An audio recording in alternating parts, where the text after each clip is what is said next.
Hi, it's Patrick Hutzel from Intensive Care at Home, where we provide tailor-made solutions for long-term ventilated adults and children with tracheostomies, and where we also provide tailor-made solutions for hospitals and intensive care units, whilst providing quality services for long-term ventilated patients and medically complex patients at home.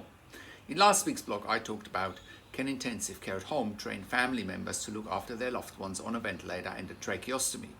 You can check out last week's blog by clicking on the link below this video. In today's blog of the Intensive Care at Home series, I want to answer a question from Athena. Athena asks, my brother is very sick in ICU with a mental health condition and the doctor said he will be out in palliative care soon. Can you please advise me what my options are? How does your intensive care at home program work? Athena writes, Hi Patrick, my brother is very sick in ICU at a well-known hospital in Sydney, Australia. He has a mental health condition and developed catatonia. He is bedridden and has a feeding tube. He also has type 2 diabetes and a kidney problem from the lithium treatment. The doctor said that if his treatment for his electroconvulsive therapy doesn't work, then they're stopping the feeding tube, the ventilator, and he will be out in palliative care soon. He has been intubated as part of the catatonic issues and the convulsions. We don't want him to die and we want to keep him alive. He's only 37. Can you please advise me what my options are? Do you provide advocacy? How does your intensive care at home program work? Thank you for your time. We will do anything to keep him alive and get him home eventually. From Athena.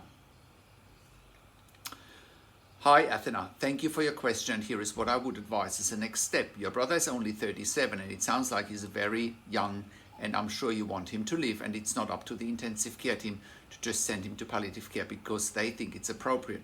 I don't think it's for anyone to say to go to palliative care if the wishes of a patient have not been respected. I don't know whether your brother has an advanced care directive or not, but in any case, even if he doesn't, you ask the next of kin or medical power of attorney to make decisions for him. And if you don't agree that he should move to palliative care, then it's your choice and your choice only, especially at such a young age. The next step really is, if he can't come off the ventilator, he probably would need a tracheostomy. If he has a tracheostomy and he's then medically stable and can't be weaned off the ventilator, or will need some time to get off the ventilator, we can take him home and go from there.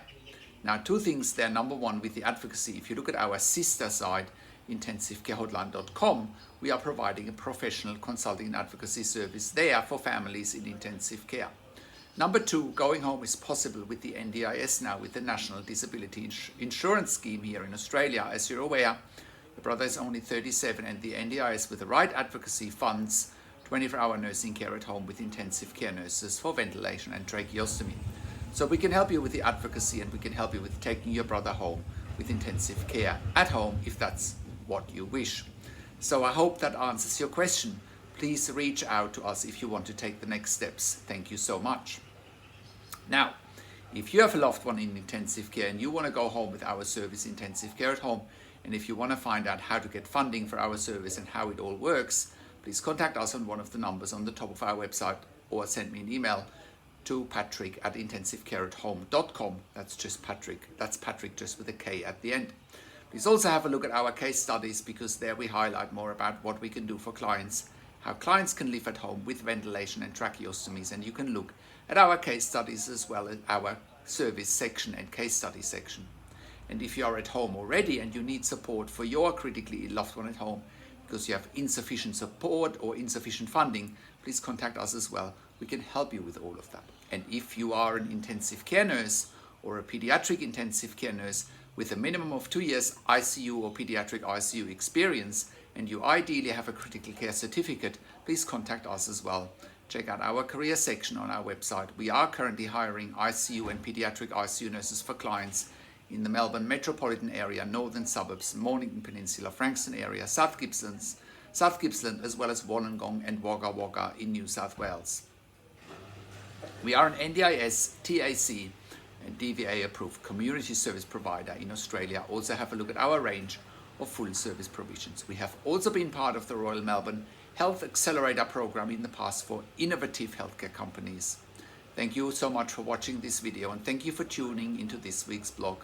This is Patrick Hutzel from Intensive Care at Home, and I'll talk to you in a few days.